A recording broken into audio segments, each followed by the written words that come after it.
Want to make coffee using coffee maker. First and foremost, this is your coffee filter.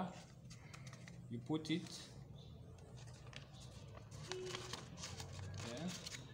You make sure you arrange it very well. Then you put it back like this. Now you put your water. You look at the labeling. Here you have maximum. The water is not supposed to pass this level where you have maximum. You see, I'm putting the water.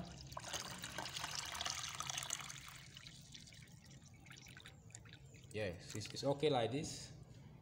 At this moment, you put your coffee.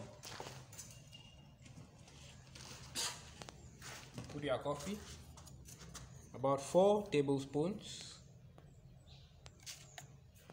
Since the water here is about 4 cups of coffee, you put 4 tablespoons. It's okay like this. Then you close now your coffee maker, and then you connect it. Connect it like this, and then it starts dripping here. After about 5 minutes, you remove it.